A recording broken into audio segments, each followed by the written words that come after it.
Today I'm doing part 12 in my series on Shia LaBeouf, and this one is an open letter to Jeffrey, which is Shia LaBeouf's father. So part 12, open letter to Jeffrey. So I watched Honey Boy twice recently. Why? Well, I have hyperfixation tendencies. And a while back, it seemed like a good idea that I make Shia my new hobby and become his biggest fan. So that was my video from 4 months ago where I talked about how I used to be a big fan of Shia in college, and then I decided I was going to get back on the wagon and be Shia's fan again. So with that, it kind of carried the same pattern as all of my other hobbies. When I hyperfixate, that, I don't know, I go big. So that's why I watched Honey Boy. It kind of played into Shia being my new hobby for the past, I don't know, however many months. But now it seems good to maybe back off. Maybe I should try and find a new hobby. Recently, I saw this video where I guess there was Shia LaBeouf confronts woman in parked car. She had spent months posting videos claiming he was her husband. So it seems like maybe now I should find a new hobby and start focusing on other themes and give Shia the space that he needs. Yep. In the past, it seemed good that Shia be my new hobby, and now it seems good to back off a little bit. If you look at her videos, like if you read the headlines at first glance, it's like, oh, we appear to be the same, maybe. But I would hope that if people watched her videos and my videos, that there would be an observable difference. Unless I'm just like blindly unaware of how I'm perceived. I think there's truth to that. But I don't think I'm the same as this girl, but it does hit close to home. So I don't want to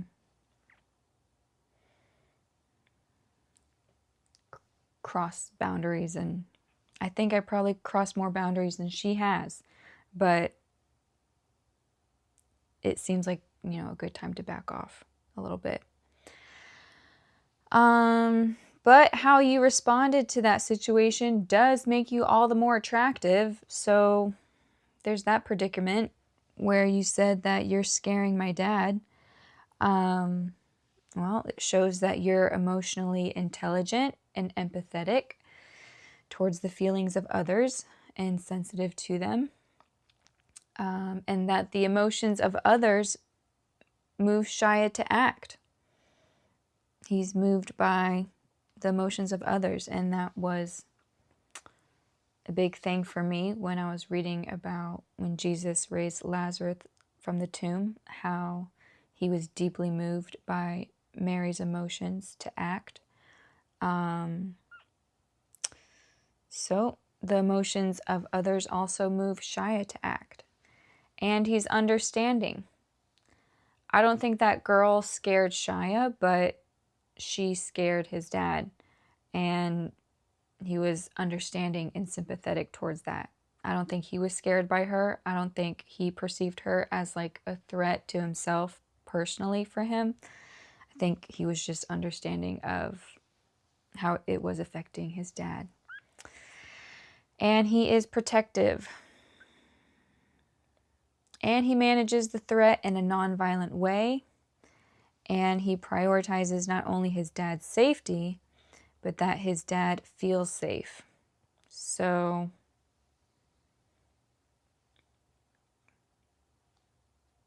all the more attractive. So if I get arrested this weekend, you could put me in, yeah, I think she got arrested. But you know what? If, you know, depending on how this weekend plays out, if I also get arrested, you could put me in her cell And then I can start counseling with her. And I can be like, girl, you're not wrong. You're not wrong. You know what? We only have one life. You have to shoot your shot. How else are you going to get his attention? How are you going to get him to notice you? You got to be dramatic. I can't say that you went about it the wrong way, because then I'd be a hypocrite, and that would be legalism. Depending on what your goals were, is it just that you wanted to meet him? Because the way that you went about it and the way that I'm going about it, well, you accomplished your goals. I haven't met him. So who's to say my methods are greater? But you're not wrong. Yeah, that's just a joke. But that's what I would say to her if I was in a position to kind of console her. You're not wrong. But back to Shia's dad. So, yep, I was watching Honey Boy, and this scene is what motivates this letter, this video. How do you think that feels to have my son paying me? And I guess it resonated with me enough that it moved me to want to respond to that. So it was this scene with Shia's dad, where he's suffering with being in a situation where his son is paying his wages. So how do you think that makes, how do you think that feels to have my son paying me? Well, if I had to guess, probably makes you feel worthless, of no value, not worthy of respect, probably void of masculinity, stripped of your masculinity, inadequate to perform your role, and shameful. A father is to provide for his son, and you're in a situation where your son is providing for you. That probably does not feel good. If I had to guess, I don't know. I try to be empathetic towards what men feel. But if I had to guess, that's probably how it made you feel. But I have an alternative perspective. This was probably a long time ago. I don't know if, this is still like causes you pain or suffering or anything, but I had an alternative perspective of that situation that I wanted to share with you. But in general, I don't like what society has reduced the value of men to, where it's like their value is dependent on their work and their ability to make money. I don't like how society has cultivated that value structure in a man's worth, and placed that burden on him. In Luke 12, Jesus is talking, "Consider the ravens, for they neither sow nor reap." They don't work. They have no storeroom nor barn, and yet God feeds them. How much more valuable you are than the birds. So the ravens don't work, and God feeds them, and it's like we are of more value than the birds, men included. So men are valuable regardless of the work that they perform. Their value isn't based on their ability to work or how much they make. And then again with the lilies, consider the lilies, how they grow. They neither toil nor spin.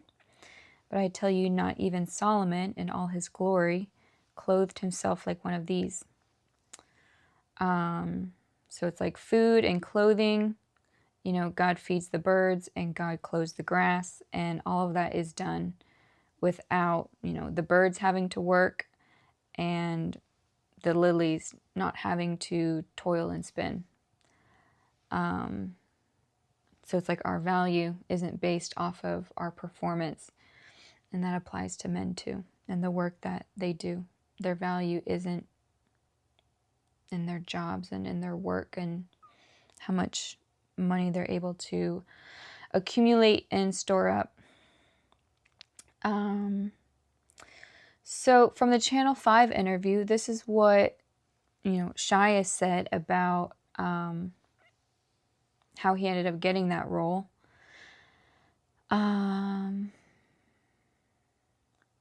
So the Even Stevens things just hit random? No, it didn't hit random. I was prepared for the moment. My dad was a hustler. He was taking me to comedy clubs all the time. I was talking shit to adults all the time. When I got to meet a casting director, I knew how to talk shit to adults. So you were kind of molded by your upbringing. I was molded correct. I did enough push-ups. So this is Shia's testimony of you with, his success. He says, molded by his upbringing. Well, a lot of that upbringing influence was your work and your labor. Shia was prepared because you were a hustler and you were taking him to comedy clubs. So it's like your work and your upbringing and your molding, well, that is what prepared him to be successful with this interview. And here I kind of have it broken down more. It didn't hit random. I was prepared. So that's like passive, like for Shia to be prepared. Well, someone had to be active in preparing him. So that's like passive on Shia's end. He was prepared. It's not like he prepared himself, but someone was active in preparing him. So in regards to Shia, that's passive. And then when he speaks of you, my dad was a hustler. That's someone who is an energetic go-getter who works tirelessly. He was taking me to comedy clubs all the time. So that's active. He was taking me. You're the one that's active. You're doing the work. You're doing the verb. You're performing the action. You were the one that was taking him to all these comedy clubs. You were working. And then, when I got to meet a casting director, I knew how to talk shit to adults. So I think that end result is because of his father's labor and work, because of your labor and work, Jeffrey, because you were a hustler and you were taking him to comedy clubs all the time. Well, that's what enabled Shia to be prepared, to be successful when he met a casting director. So it's your labor that helped prepare him or prepared him to be successful in, I don't know what the interview process was like for obtaining that job. So here, how do you think that feels to have my son paying me? Well, instead of viewing it as like your son is hiring you, your son is paying your wages, well, I would view it as God is providing a return to you for your labors through Shia. So instead of viewing it as like Shia is the one paying you, I would view it as God is providing a return for your labors and it's coming through Shia, but it's not of Shia. It's just coming through Shia. Ultimately, it's God who provides. It's not like Shia is providing of himself for you. God is providing for you through Shia. And I think that provision is him blessing your work, the work that you were faithful to do. Yep.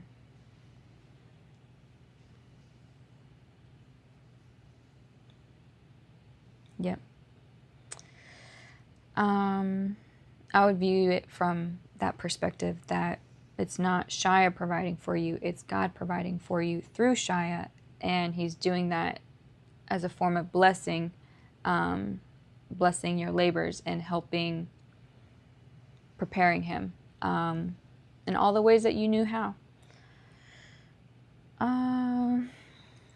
Like ultimately God provides. It's not that burden shouldn't be placed on men. It's God who provides. So I have this passage from Deuteronomy 8, verses 11 through 18, and this is after the nation of Israel was wandering in through the wilderness and the desert for 40 years.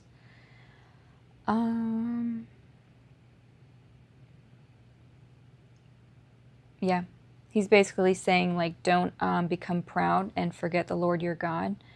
Like, he was the one who brought you out from the land of Egypt, out of the house of slavery. He led you through the great and terrible wilderness with its fiery serpents and scorpions and thirsty ground where there was no water. He brought water for you out of the rock of flint in the wilderness. He fed you manna. So the nation of Israel, it's like God was the one who brought them out from the land of Egypt. God was the one that led them. God was the one that watered them. God was the one that fed them. And he's reminding them of these things so that they won't say in their heart, my power and the strength of my hand made me this wealth. It was God's power. It was God's strength that provided for the wealth. Wasn't man's own ability and man's own strength. But you shall remember the Lord your God, for it is he who is giving you power to make wealth, that he may confirm his covenant, which he swore to his fathers, as it is this day. So like even the abilities that man has, like Shia's acting abilities, in that time period that earned him the wage that he did on Even Stevens, well, even that power is of God. That talent, that skill, God, blessed him with that power to earn that wealth.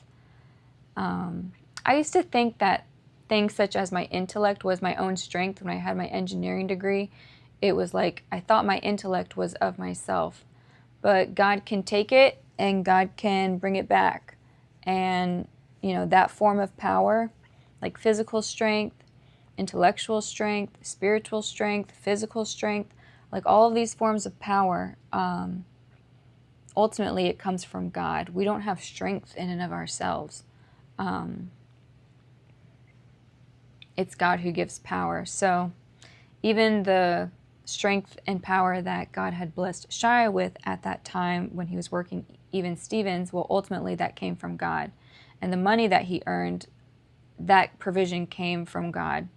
So it's not Shia paying your wages. It's God providing for you through Shia. So, and I mentioned this because Shia said you were a hustler. And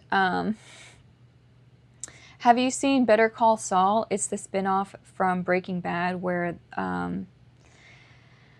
the lawyer's name is Jimmy, and he's like the younger brother of his older brother's a lawyer, so he's like living in the shadow of his older brother who's a successful lawyer, and he finally gets this like successful lawyer position. So he's like finally arrived. He has the office, the fancy desk, the big salary. He's in like this. He has a nice, what do they call it, partner in like a law firm. So it's like he finally gets to this position at the top of being a lawyer, but then he still goes back to doing these little like money making schemes where he does this thing with like pay as you go phones. I forget what he does. I think he sells them to people to bring into prison. I don't know. He's doing some type of hustling work with these pay as you go phones. And when I was watching this show, it's like I understood. It's like he just enjoys the hustle. He enjoys these little side quests of little ways to like make money. Like it's like these little hustling jobs, it's not even about the money. It's just like thinking of ways that you can make money. But like here when he has his like big fancy lawyer job, it's like he's not satisfied. He doesn't enjoy it. He just enjoys these little hustling side gigs. It's like I can understand that. It's just like being creative. How can I make money? It's like you enjoy the process as opposed to like being successful in it. So when Shia said, you were a hustler, it made me think of this guy in that show and his hustling character. But to encourage you back to, Shia paying you and how that might have been discouraging, thinking of that dynamic, it reminded me of God's provision in the book of Ruth, and there's like a parallel there. So I wanted to encourage you from the book of Ruth. So this is Ruth 1, where basically Naomi is destitute, and in that state, Ruth, her daughter-in-law, Ruth makes a covenant with Naomi, basically saying, do not urge me to leave you or turn back from following you, for where you go, I will go, and where you lodge, I will lodge. So Naomi, after her husband and her sons die, she is trying to tell her daughter-in-laws to depart from her, and one of them left, but Ruth clung to her. And Ruth clung to her in that destitute state. Naomi was destitute. There was no benefit that Naomi could provide for anyone. And in that destitute state, well, that's when Ruth makes a covenant with Naomi and clings to her, basically saying, do not urge me to leave you or turn back from following you. For where you go, I will go, and where you lodge, I will lodge. So as an intro, this is Ruth 1. Naomi is destitute, and in that state, Ruth, which is Naomi's daughter-in-law, enters into covenant with her. And then Ruth 2, Ruth starts working in Boaz's field, and then after work, she took what she had gleaned, she took it up and went into the city, and her mother-in-law saw what she had gleaned. She also took it out and gave Naomi what she had left after she was satisfied. So Ruth starts working in Boaz's field, and in this situation, Naomi is provided for through the labors of Ruth. So here it's like that similar situation where Ruth is paying Naomi. The daughter is providing for the mother. Ruth is laboring and toiling and working, and from what she has reaped, now she's providing for Naomi. In that passage. And then in Ruth 3, Naomi, her mother-in-law, said to her, my daughter, shall I not seek security for you, that it may be well with you? Now is not Boaz our kinsman, with whose maids you were? Behold, he winnows barley at the threshing floor tonight. Wash yourself, therefore, and anoint yourself. Put on your best clothes.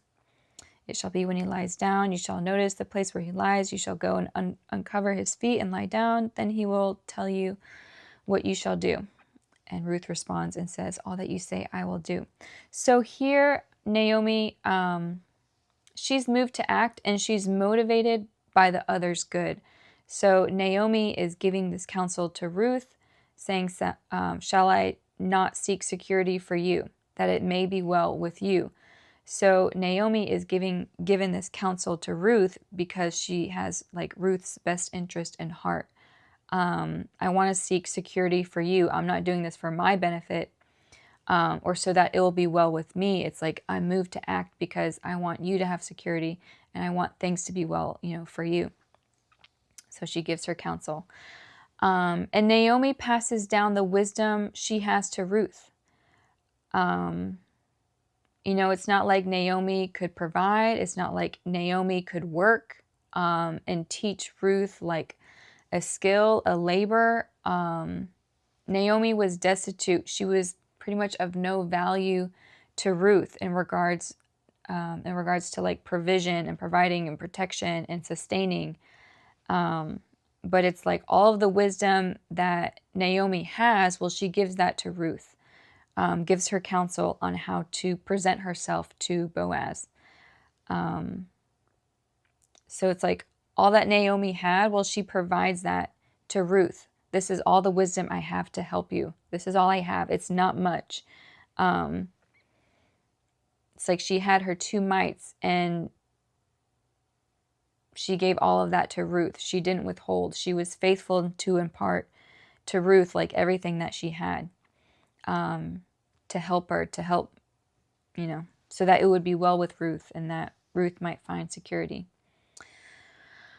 So she's faithful with all of she has, with handing that down to Ruth. And then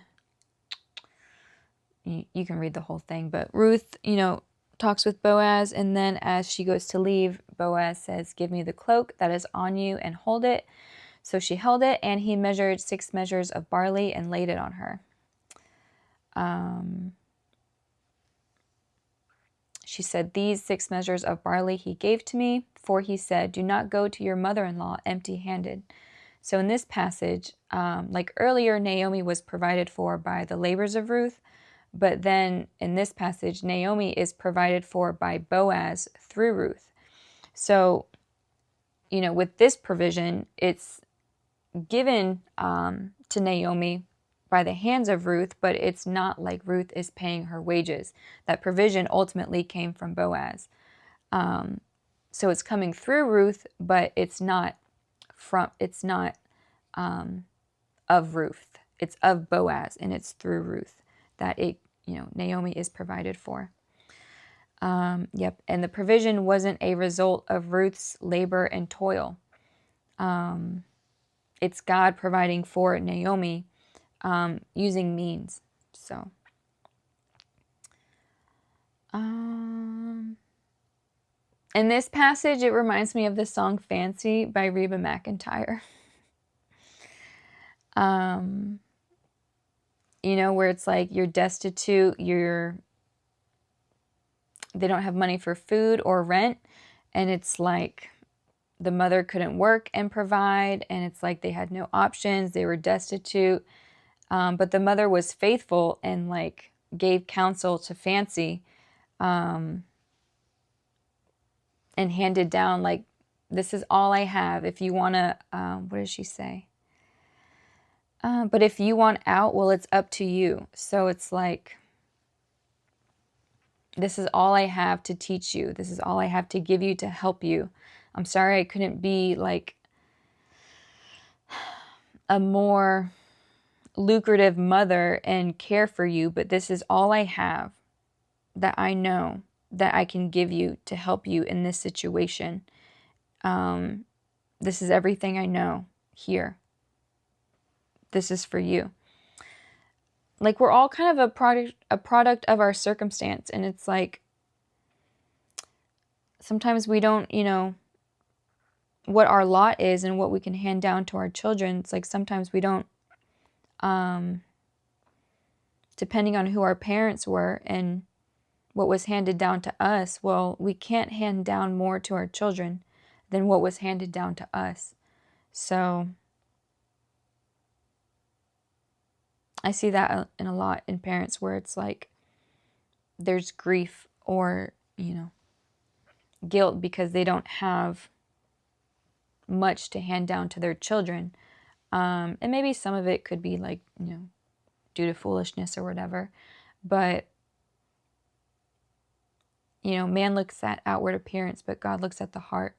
So even though there are parents that don't have much to hand down to their children, well, I think God looks at the heart and, are they faithful to hand down what it is that they do have. So with Fancy, you kind of see the same thing with like that situation with Ruth. Just be nice to the gentleman, Fancy. They'll be nice to you. More lyrics. A benevolent man took me in off the streets. So that part reminds me of Boaz, how he's like generous and, benevolent towards Ruth and Naomi. And it's like they eventually get married and he takes Ruth off the streets. So that part reminds me of the resolution with Boaz and Ruth. Yep. And, with Boaz marrying Ruth, well, that also is a blessing to Naomi as well. Because Yep. So Boaz took Ruth, and she became his wife, and he went in to her, and the Lord enabled her to conceive, and she gave birth to a son. Then the woman said to Naomi, "Blessed is the Lord, who has not left you without a redeemer today, and may his name become famous in Israel."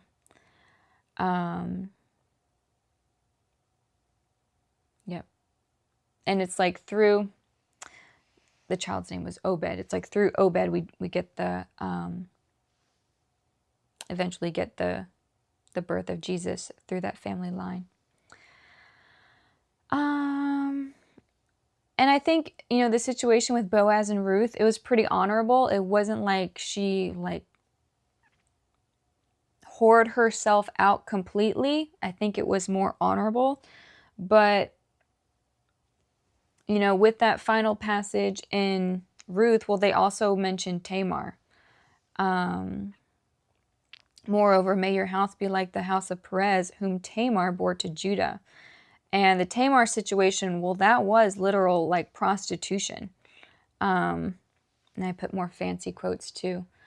Now, in this world, there's a lot of self-righteous hypocrites. They call me bad. They criticize mama for turning me out, no matter how little we had. I don't think Ruth was turned out, but Tamar turned herself out for sure. She slept with her father-in-law to receive seed, to bear offspring for her late husband, in the name of her late husband Perez. So Tamar turned herself out in prostitution to sleep with her father-in-law to receive the seed, to carry on the name of her late husband, Perez. And in that situation, so this is in Genesis, she becomes pregnant after the whole incident. Now, it was about 3 months later that Judah was informed, "Your daughter-in-law Tamar has played the harlot, and behold, she is also with child by harlotry." Then Judah said, "Bring her out and let her be burned." That's wild. That's wild that Judah slept with Tamar as a prostitute, not knowing it was Tamar, and his response is that she should be burned, when he was the one who slept with her. The blindness is just crazy. But then she says, "I am with child by the man to whom these things belong." So she has his signet ring, his cords, and his staff. So it's she even has the evidence. In God's providence, Tamar was able to provide proof of paternity. She has the evidence to say, you're the father. So I thought that was kind of interesting with Tamar. So the parallel that I wanted to show with the book of Ruth and parenting and God providing, well, with each of these, you and Shia, and then God providing, and then you have Naomi and Ruth, and then provision through Boaz. Well, I think in both of these situations, you have faithful parents to their children with the little that they had. You had humble means, but you were faithful with that to hand it down to Shia, in regards to discernment or being street smart or things like that. You were faithful to hand down the good that you had to Shia. And Naomi also was faithful to impart the wisdom to Ruth, in order for her to present herself to Boaz. So in both of these instances, I think you have a case where you have faithful parents to their children with the little that they had. And then God seeing that faithfulness and blessing that, and then God providing for the parent through the child.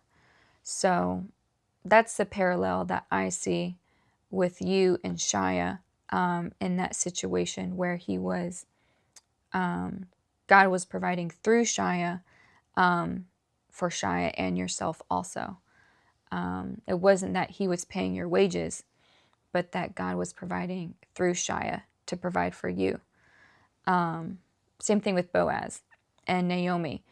It's not like Ruth was paying Naomi's wages, but God was providing through for Naomi, with the provision from Boaz, but it was through Ruth. So that's the parallel that I see. It's God caring for Jeffrey and wanting to provide for Jeffrey, and it came through the means of Shia, but it wasn't like Shia was paying your wages. That's how I would view that.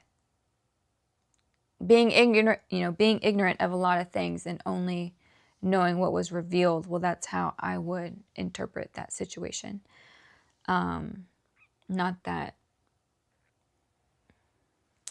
Shia was providing, through his labors and work, but ultimately it was God providing for you through Shia in that situation. And then with this, I Googled Even Stevens to watch a couple clips to see what I remember of the show from when I watched it as a kid. And I couldn't watch the clips that came up on YouTube.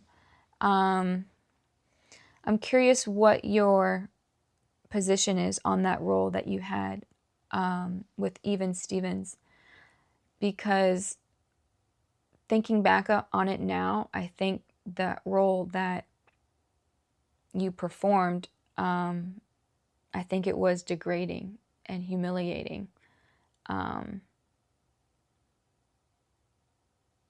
The type of role that was written and the role that you were assigned to play, I think it was somewhat of a degrading role and humiliating role, the character that was written, that you had to play and that you had to perform. And I don't know if this was the point in the movie that you were making and the connection that you were trying to point out, and maybe it was obvious and I kind of missed a part, but like knowing that Jeffrey, his profession was like a rodeo clown. I think this role in Even Stevens, like with the right perspective, it could also be interpreted as if you were a professional rodeo clown, but in a different arena. Jeffrey was a rodeo clown, a professional rodeo clown, and I think when you consider what it was that Shia was called to do at that age and the role that was written for him to perform, and how there's like degrading and humiliating aspects to it, I think you could also interpret it as if he was a professional rodeo clown and that it was just in a different arena.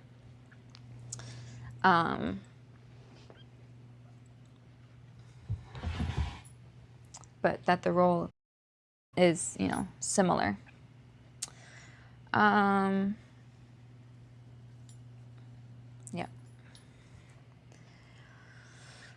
So I didn't know with like the how it's mentioned, it's on the cover, and then throughout the show it's like, a pie in the face, and that's how like kind of characteristic of what they do to clowns. So I don't know if that's what you were trying to convey, or a connection that you were trying to bring to surface with that movie, with like your dad being a professional rodeo clown, and how it's like with that role on Even Stevens, you're a professional rodeo clown also, just a different arena. And then it got me thinking more into rodeo clowns, because I was like, well, what does a professional rodeo clown do? I think when it was first said, there's like a picture in my mind. It's like, well, I want to, inform myself and make sure the picture in my mind of what a rodeo clown is that what, is that the job that Jeffrey did? So when I Googled it, this is what came up. Evolution of the role. Historically, rodeo clown was a single role handed by one person. Today, the job is often split into two distinct, highly specialized professions at major events. So I'm curious what with rodeo clown, there's like two distinctions of what the role actually is. So I was curious what your role was when you were a professional rodeo clown. One is like the bullfighter type category, and the other one is like the barrelman. So when I was thinking of this job, or these two distinctions and what the role actually entails, I saw ways in which, both of those roles is, similar to the work that Jesus performs on our behalf also. So like bullfighters, when people say rodeo clown, they could mean like the bullfighter category.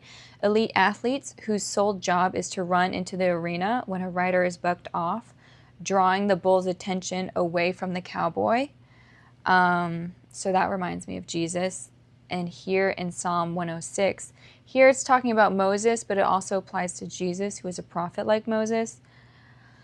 So Psalm 106:23, therefore he said that he would destroy them, had not Moses, his chosen one, stood in the breach before him to turn away his wrath from destroying them. So if someone is in the professional rodeo clown industry, well, the work that they perform, if it's in regards to like this bullfighter category, it's the same work that Jesus performs on behalf of us, how he stands in the breach to turn away, the wrath of God from destroying others. So it's similar to what, bullfighters do, where they draw the bull's attention away and deter, they keep the bull from destroying the cowboy, turns the wrath away from the cowboy onto the bullfighter. So that's a Christ-like profession.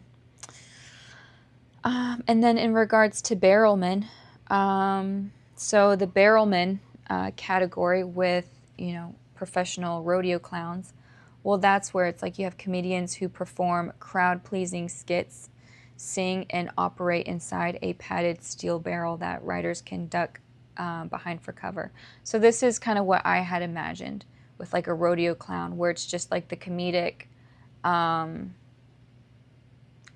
that like jests and is there to, it's kind of like a humiliating role, and it's for the entertainment of people, and you can kind of expect that there might be slapstick humor and he might injure himself and cause harm to himself so that other people will laugh at his expense.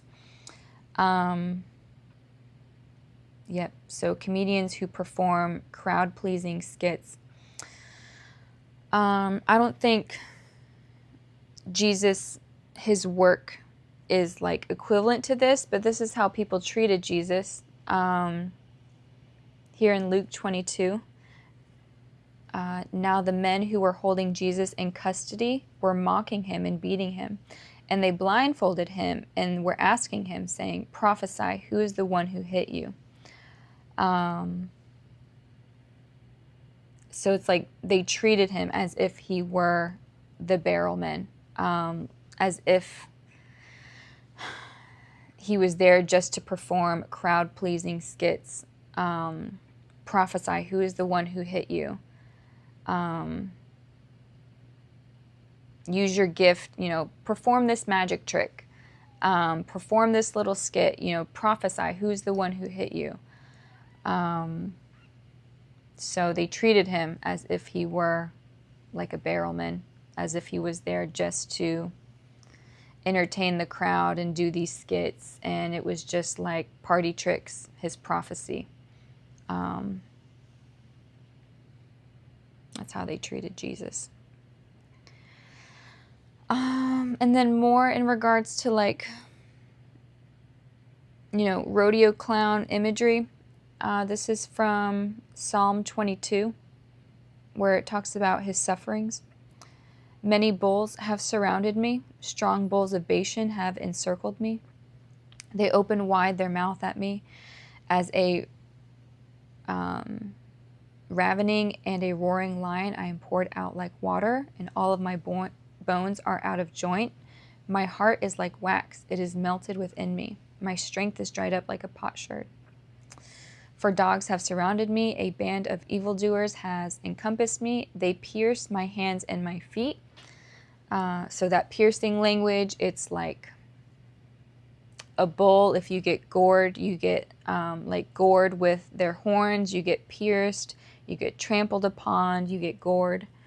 So Jesus in his sufferings, it's like he was pierced, his hands and his feet. I can count all my bones. They look, they stare at me. So it's like this public spectacle, this source of entertainment, this source of enjoyment. They just look upon what's happening. His affliction, his humiliation, it's this public spectacle that they want to gaze at. His suffering and his humility. They look, they stare at me. They divide my garments among them, and for my clothing they cast lots. So they stripped him of his clothing. They hung him naked on a cross. And it was this public spectacle, his humiliation. They looked and they stared at him in that state, a public spectacle for how they treated the Lord of glory.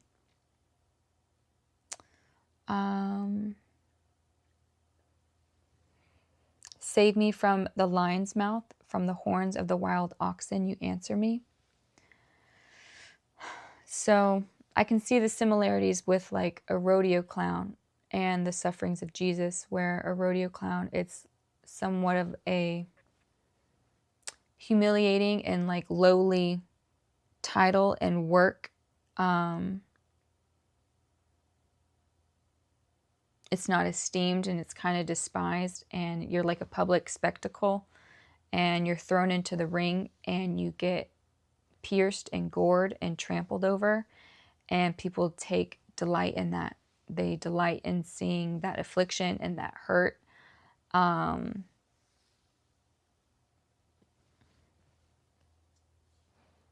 Yeah, that spectacle.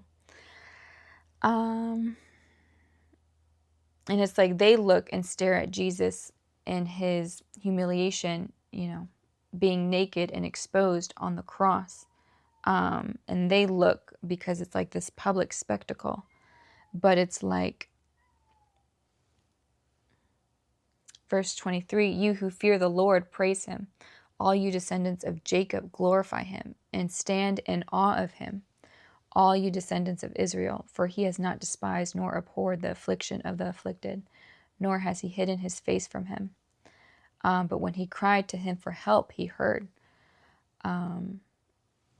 So it's like from human perspective, they looked and they stared at him because they delighted in his humiliation and his embarrassment and his shame, and just the atrocity of the public spectacle that was his crucifixion. But the descendants of Jacob, it's like we stand in awe of him, the sufferings of Christ, the glory that's found in his sufferings that he took upon himself for mankind. It's not a source of shameful onlooking, but it's like we stand in awe of him and his sacrifice on our behalf. So in regards to Jesus, and you can make a spiritual, you can interpret Jesus' sufferings on the cross as if he were a rodeo clown, with the sufferings by, many bulls have surrounded me, strong bulls of Bashan, and the shame and the humiliation. So it's like spiritually, you can interpret this as if, Jesus was a rodeo clown. So I would say that my father, spiritually, was a rodeo clown too. So if that was your profession, well, my father also was a rodeo clown, in a certain sense, spiritually.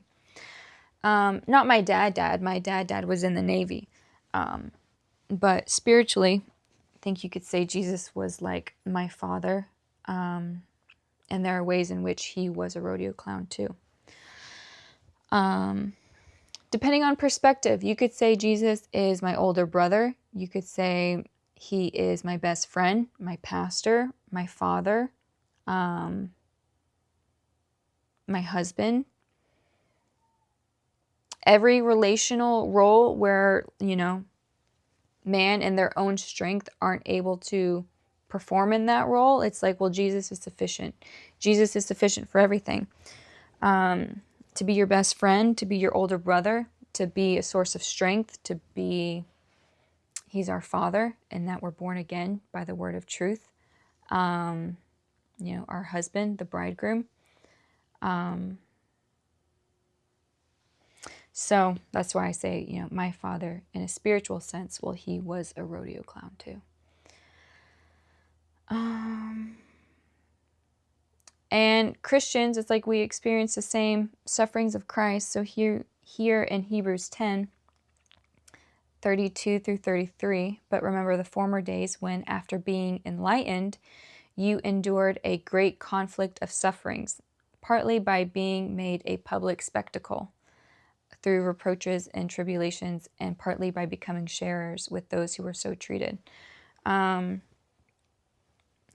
So it's part of the sufferings of Christ that Christians also suffer the humiliation of being made a public spectacle. That shame and mocking by society, a group. But God is just, so people who partake in that, that source of calamity, if they delight in putting others in that position, treating others in a certain way where they're a source, it's like their trials, their sufferings, their humiliation is a source of joy. And it's like creating calamity in their life becomes a public spectacle that everyone can partake of and enjoy and delight in. Well, there's comfort knowing that God is just. So here's Psalm 35. And God is retributive. You reap what you sow.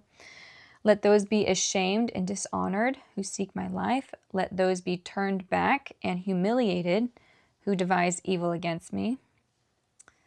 But as for me, when they were sick, my clothing was sackcloth. I humbled my soul with fasting, and my prayer kept returning to my bosom. I went about it as though it were my friend or brother. I bowed down mourning as one who sorrows for a mother. But at my stumbling, they rejoiced and gathered themselves together. The smiters whom I did not know gathered together against me. They slandered me without ceasing, like godless jesters at a feast. They gnashed at me with their teeth, devoured, consumed. Let those be ashamed and humiliated altogether who rejoice at my distress. So that's kind of like rodeo clown. If you have a rodeo clown and he's in distress and he's getting chased by bulls and being harmed in certain ways, and you have that being a source of entertainment for the crowd, it's like they're rejoicing at the distress of the rodeo clown. Well, they're going to be ashamed and humiliated. Let those be clothed with shame and dishonor who magnify themselves over me. They exalt themselves, they're prideful, they look down upon you, they view you with contempt, they speak down to you, they don't esteem you, they view themselves as greater in their eyes over you. I could, depending on what type of rodeo clown you were and what that meant during that time to have that be your profession, it doesn't seem like it would be like a profession that's honorable. But hopefully this comes across as encouraging and not discouraging. And that with that role, it's a way in which you share in the sufferings of Christ. and how he was treated. And if society treats you a certain way because of that profession, well, I think it says more about society that they would delight in a profession like that, where it's like, we want someone to put makeup on and, you know, fight bulls and get hurt so that we can delight ourselves in that, like godless jesters, and find enjoyment in that person's calamity and in that humiliation. I think it says more about society that that role exists than the person who is performing that role. Yeah. I hope this comes across the right way. Yep, that's Psalm 35. But also, you know, when watching Honey Boy, another thing that I thought of, you know, it made me think of my own childhood. So I was upper middle class, I would say, and that growing up, there wasn't any, I didn't experience hardly any childhood trauma on my end. Not like I had a perfect life or I had, you know, perfect parents that were sinless, but I think what I was exposed to was relatively minor compared to what other people were exposed to in their childhoods. I didn't have any like significant trauma. And in an interview, Shia had mentioned that you did experience stuff in your childhood that is traumatic. I didn't experience anything like that. There was a time in college where that was the case, but I didn't even realize that it was the case until I was in adulthood. And then looking back, I was like, that's what that was. I just didn't. It wasn't even like when it occurred, it was like, was so far outside the scope of that even being a potential that it didn't even cross my mind. Like that was what was happening or what had happened. But that was in college. And then it's like, I wasn't made aware of it until I was an adult and I could like process it as that having occurred. But my childhood, you know, upper middle class, and there wasn't any significant childhood trauma that I experienced. So that's me and my family. I'm the baby. And that's us in Georgia. My mom and my dad and Jackie, my older sister, Libby, the middle child. That's our dog, Belle. So I'm thankful for my parents. I was blessed. My dad was in the Navy and my mom is a math teacher. And I was blessed with the parents that I have. But if you talk to them, this is what I would hear often from my dad and my mom. So my dad would often comment with remorse, saying that the only thing I handed down was teaching you how to pick up cigarette butts. So both my parents were smokers, and their friends were smokers, and they would hang out socially, and oftentimes there would be cigarette butts on their driveway and in the yard. And I think that it was something like, we'll give you a nickel for every one you pick up. So we would go and gather all the cigarette butts, and then Dad would give us like dollar bills in exchange for picking up the cigarette butts. So later in life, that's something that my dad said a few times. You know, the only thing I handed down was teaching you how to pick up cigarette butts. And it's like,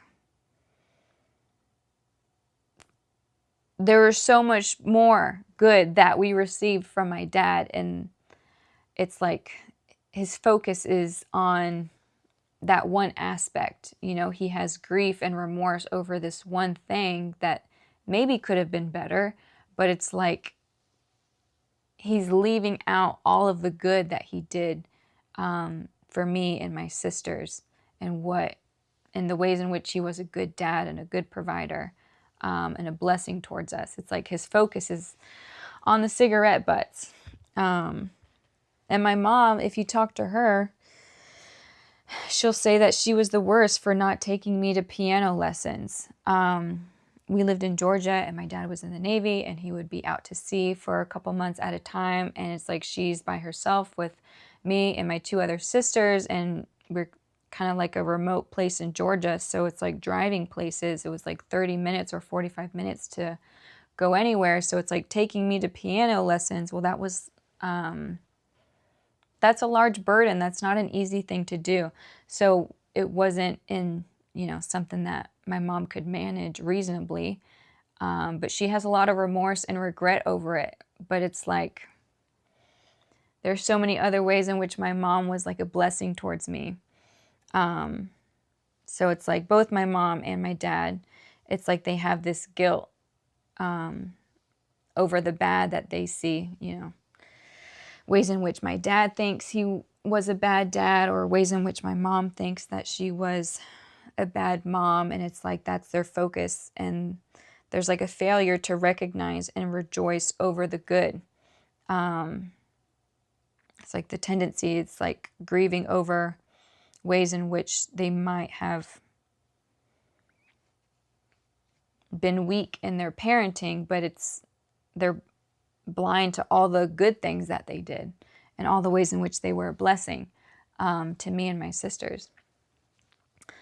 Like my mom, she was a math teacher, so we were always doing math games, and she was teaching me how to sew, and she was teaching Jackie how to draw, and cultivating our minds and hearts in all these other ways. But her focus is on, I never got you those piano lessons, but it's like you provided so much more. Yep, it's what my mom would say oftentimes, and what my dad would say before he passed.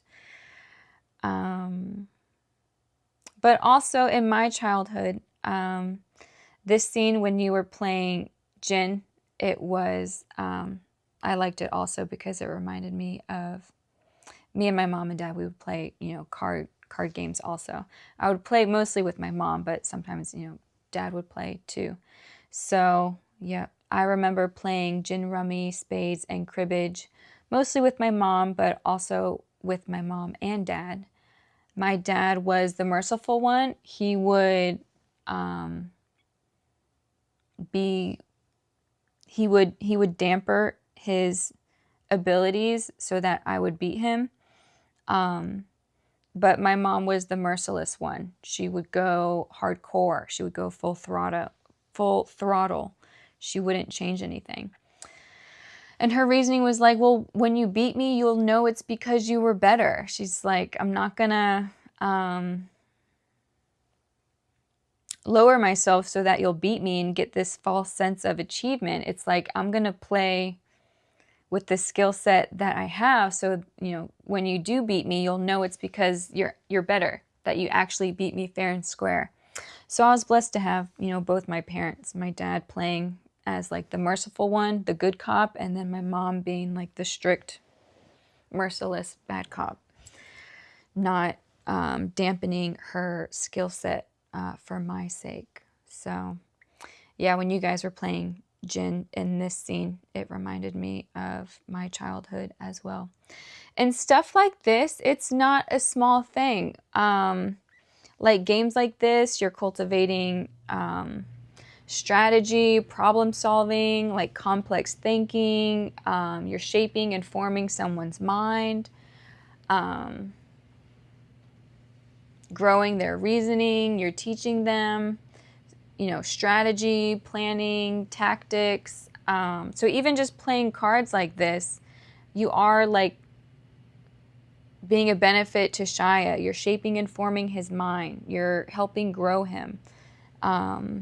You're maturing his mind, advancing his skill set. So stuff like this, it's not a small thing. It's not like you have to have a textbook out with calculus or whatever to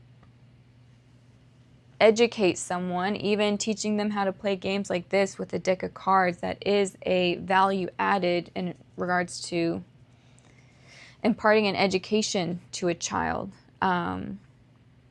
And some people don't have that. They don't have parents who know how to play these games that require intellect and skill and strategy and problem solving. So even just playing cards like this, you are a benefit to Shia that other children might not have in their parents. So,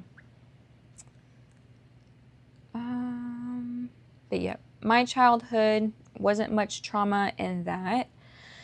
The source of all my trauma was from this place, Wolves in Sheep's Clothing, where it was psychological, emotional, and spiritual abuse. I didn't have hardly any trauma from my childhood or during college. It's like all of my trauma came from this synagogue of Satan in the form of psychological, emotional, and spiritual abuse. The deception, gaslighting, illusions, mind twisting, that's where all my trauma came from. And when I finally accepted the truth for what it was, it felt like escaping a maze of mirrors.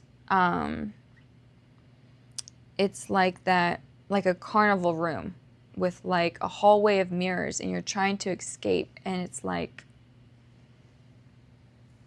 that's how I would describe it.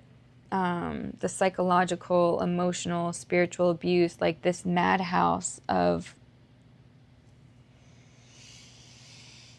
trying to find a way out. Yep, that was the source of all my trauma. And from their perspective, the religion that I was in, it would be labeled as Reformed Baptist. And in regards to Reformed Baptist, well, they would say I don't fit in. So my children go to daycare. That's kind of taboo that I don't homeschool. And I'm spatially cluttered and disorganized in my home. It's hard to stay organized and tidy. Spatially, I'm pretty cluttered and disorganized. I'm into a lot of hobbies, and sometimes it doesn't make sense to put it away because I go from one to the other. And it's difficult to be not cluttered and to be not disorganized. And that's frowned upon because women are supposed to keep a tidy, orderly house. And I'm not tidy. And I have a hired house cleaner who comes. Her name's Nubia. But that's also good for me because when she's coming, well, that helps me pick up my crap. If I know she's coming, it's like, well, let me pick up my crap because I know Nubia's coming. So I don't want her to have to pick up my crap and then clean the house. So it's good for me to have a hired house cleaner because it's a reminder for me to pick up my junk and try to organize it. Also, I speak up in church, and I like secular music. And now I wear what I like wearing. I'm going to wear what I like wearing. Sometimes I feel as if I'm like that kid who has this weird sweatshirt that they want to wear every day because they like it and it's their favorite. And it's just like this awkward, goofy, kids wear weird things because they like the Triceratops is their favorite dinosaur, so they have this Triceratops sweatshirt that they wear repeatedly. That's how I feel now with my clothes. I'm just going to wear what I want to wear with the stuff that I like on it. That's how I dress now. I'm not going to... I don't fit into their clothing box. So now I wear what I like wearing, and that makes, it's another reason for why I don't fit in. And also, my favorite teacher on Christianity is a devout Catholic who firmly believes Martin Luther is in hell. So that's new. And that's another reason why I don't fit in. That's kind of taboo in regards to Protestant Reformed Baptists. But my point, being in the sect of Reformed Baptists, well, they made me feel the same way that you probably felt when you were a father and Shia was paying your wages. How that probably made you feel worthless, of no value, not worthy of respect, void of masculinity on your end. But in this instance, where it's like I have a house cleaner and my children go to daycare, well, that makes me not a woman. makes me void of femininity and inadequate to perform my role and shameful. So because of these things, well, the community that I was in, they made me feel this way, that I was worthless. And that's probably how you felt in that situation where you weren't able to do your role in regards to providing for Shia, and that God was providing for you through him. So that's my way of saying that I can somewhat sympathize with how that might have felt for you during that time. That it probably made you feel worthless. And I have been made to feel worthless also. So I know what I know what that is like. And I'm sorry that you were in that situation.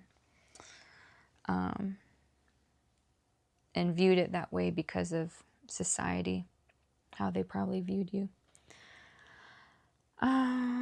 And they told you that if you don't, your worth is dependent on your ability to provide and not who you are outside of that. So, yep, I do not fit in.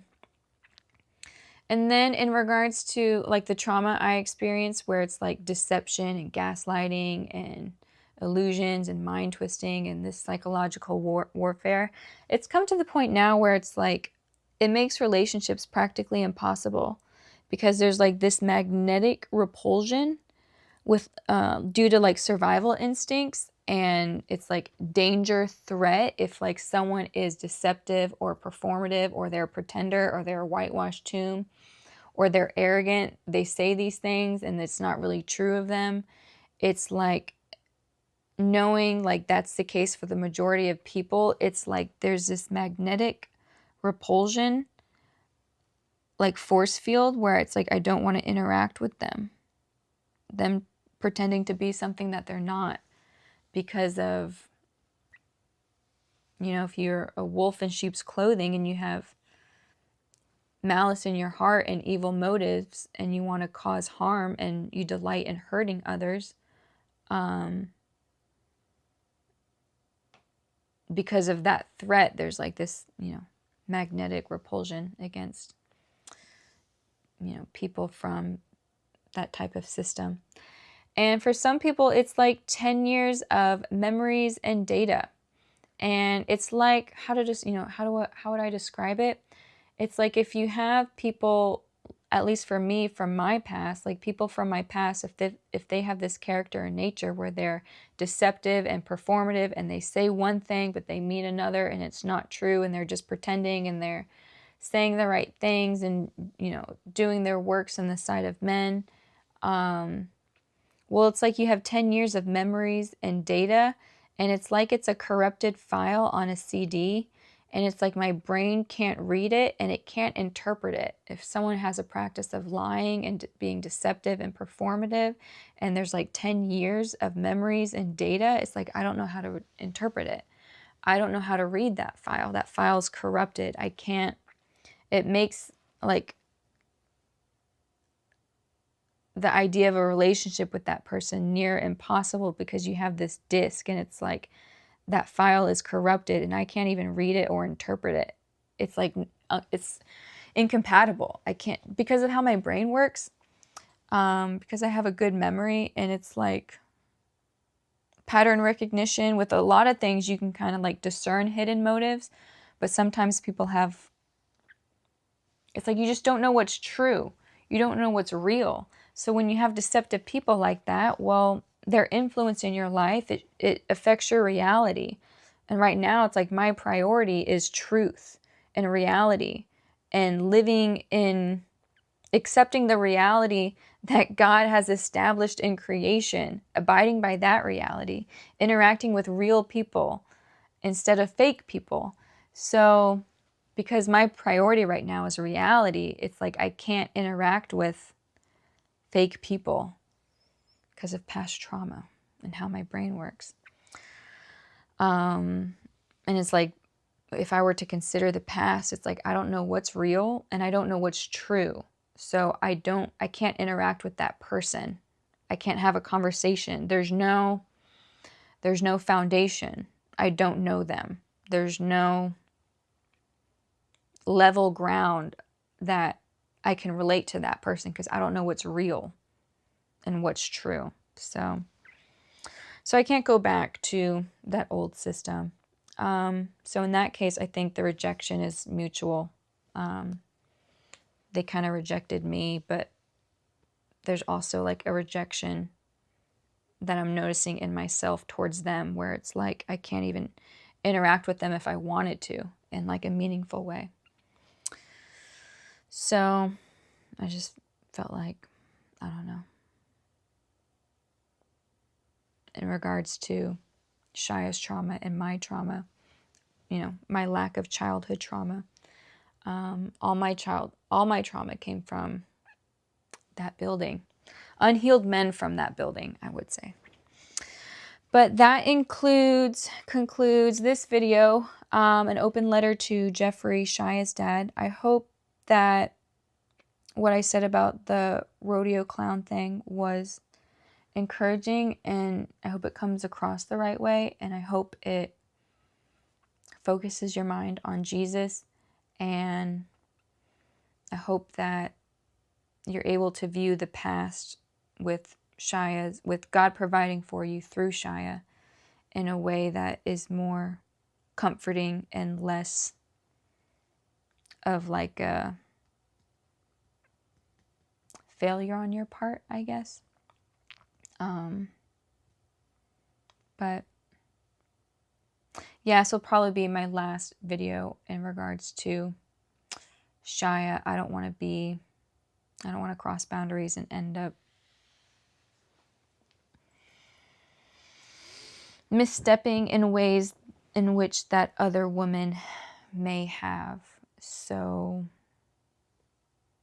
but I hope that my involvement and these words have been encouraging. And one of the things when I Googled and that video came up about the woman who was arrested, unfortunately, it said that Shia responded calmly. So that's a win. It's not like Shia is provoked to anger. It's like Shia responds calmly to woman. So I saw that and I was like, well, that's a win. That person in the media, when they view that, they're able to recognize that Shia's response to that situation is better than past responses to similar situations, and that he responded calmly. So I hope you're doing well, Shia. And I hope that is encouraging, Jeffrey. God bless you both. Okay.